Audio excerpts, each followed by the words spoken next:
All right, so check this out. For the last couple years, my REEF adapter has lived in this top shelf wrapped in a microfiber. Not the most secure solution.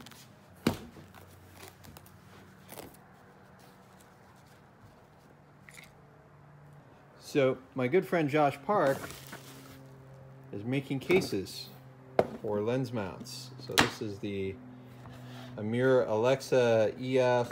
I assume the PL would fit in there also. So yeah, cool. Thanks, Josh. So it goes that way. Yeah, sweet. I need 2 hands to latch it. Beautiful. Well, thank you, Josh. It's even in my company color. Well, if you have a need for a lens mount case, put a comment below and I'll figure out how to get you in touch with Josh. Updating the FX9 firmware to version 2.0. Looking forward to it, and it enables the touch screen. All right, I'll save you a little time reading multiple manuals. To update the firmware, insert an SD card into the camera, format it in camera, then you can bring it over to your PC, unzip and place all the files in the root of the SD card. Then on the camera, it's the maintenance menu all the way at the bottom, and you go maintenance version, and you go down to version. It doesn't say update, it's just like version number, and in my case it was version 1. You either, I forget if you like enter or right click, but that will initiate the update. And if it's ghosted out, which it was in my case, it's because I had some of these things enabled. You gotta disable all of your LAN stuff, turn it all off. And everything was off except for, I forget what it was. It was something in that menu that's not a network. It's not listed here, but there was another thing in there that I had that was on. I think it was to connect to like a Sony media server. Anyhow, you turn all that off, and then when you go back to maintenance version, when you click version, it will initiate the update. And this thing's already been running for about 15 minutes. I'm at 80%. It kind of feels like it's stalled out at 80. Supposed to be connected to AC power. I didn't, I put a battery on there. So, external battery. I think we'll be fine. Wrong way.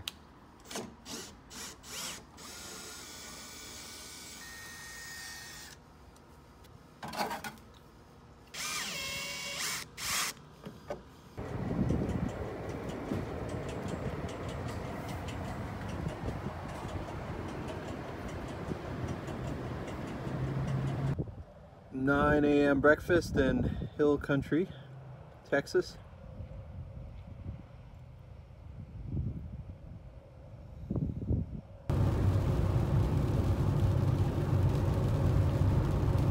West Texas. What a difference a couple weeks make. Last time I made this drive, this stretch of road, it was 100 degrees, 105 this time of day. 65.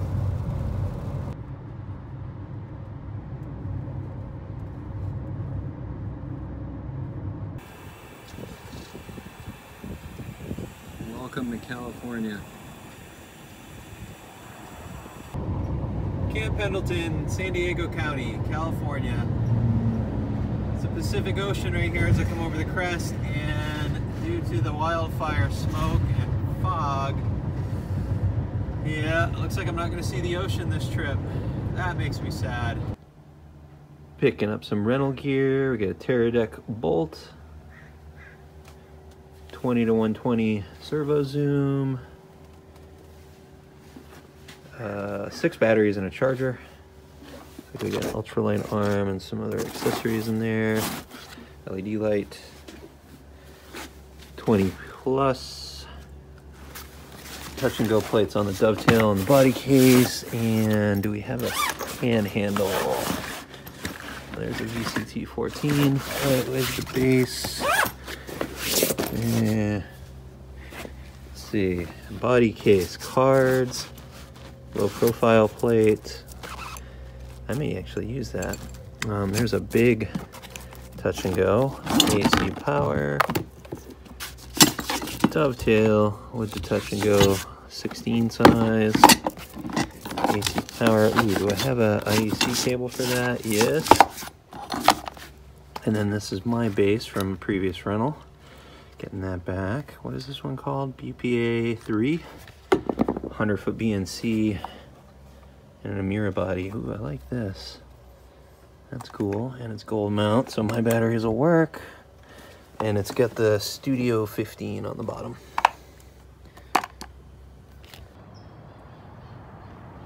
Ooh, smoky morning in Alhambra, California, which is just east of downtown Los Angeles. Borders South Pasadena. I had a shoot up in Pasadena just before I moved out of state. And that was for one of the major U.S. banks that holds a large percentage of U.S. mortgages services. And it was regarding, the topic was forbearance. The number of loans that they had in forbearance. And the thing I didn't fully understand is the mortgage servicer, the bank in this case, is any Fannie and Freddie loans, the bank is on the hook for the principal, interest, taxes, and insurance for the duration in which the loan holder is not paying. So in this case, this bank, somehow they're raising capital or have capital to cover that. But man, with my simplistic understanding of banking, I don't see how that's sustainable much longer. I'm personally terrified of what's going to happen in the real estate market next year, which weighed heavily in my decision to cash out of California and sit on the sidelines for a bit. Now, unfortunately, as soon as I left the state, literally the day I left, the wave of work came back.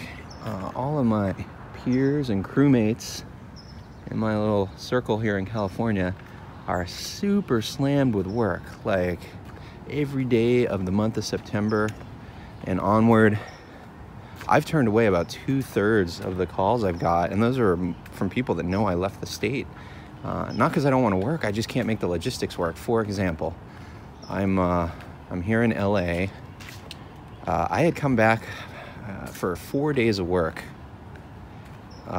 2 projects, a commercial Monday, Tuesday, and then this piece I'm on, which is a healthcare thing. I actually don't know the usage. It's all like beauty image material, 2 Amiras, and that's Wednesday, Thursday. Today's Wednesday morning. We got a later call today, so I'm trying to get a little exercise, breathing the smoky air. So anyway, I'm going to shoot these 2 days, and then I got to get back to Texas. I'm working on Saturday. So basically on Thursday night, our wrap day, I got to hit the road. I would have flown, but there's just too much gear involved, and it was too short notice. So I'm going to get like 5 hours of drive time in after we wrap. It's supposed to be an easy day, Thursday. And then I got all of Friday to make up time and get into Dallas. Now, I had committed on that Dallas job on Saturday prior to all this other stuff coming in. And then my Monday, Tuesday this week ended up pushing a week due to talent issues. So I can't get back to LA in time to do that, so I had to pass. And then I got a call for the same Saturday in LA. So the short of it is, if I just stayed back here in California, I could make a significant amount of dough for the next several weeks. But anyway, that's life. I made my decisions. Now I just gotta make it work. I like it up here. This is like a heavy Chinese population, and I should know a little more specifically what parts of China. I know there's like a heavy Taiwanese influence. One of my favorite Taiwanese dumpling restaurants is nearby. See how I'm feeling tonight. I may go out there for dinner. And if not, there's numerous Chinese, Korean, and Vietnamese places right on the block of my hotel. All right, I'm gonna keep yapping here as I walk back to the hotel. In my haste to Sunday night, I hit the road Monday morning, so it was late Sunday, I was tired. We were reviewing our business tax return, and I got an email in, just shuffling gear logistics. So I left about half my equipment here in LA, and then the other half is with me, mobile essentially, but based in Texas. So my plan was to fly in and use my LA-based equipment, a mirror package, light kit, audio, support, prompter. And with the shuffling dates, this job in particular had moved a couple times, and in my haste and distraction, I mixed up Tuesday, Wednesday, Thursday. So the short of it is I didn't pull my gear in time, and now it's tied up. So I had to sub-rent a camera package and some other kit to the total sum of about $1,000. Now it stings because it's all stuff I own, but I screwed up the timing, so I can't get my hands on it. Then you'll show it to her, like hold it up, like yeah, and then but if you show her like with this hand, then maybe we'll be able to see it on camera too. You know what I mean? Right hand, yeah. Right hand, okay. Yeah. Oh, okay, so maybe you use this one. Yeah. But you want to show it, show it to here. You stand. Okay, show it to you and Yeah. people.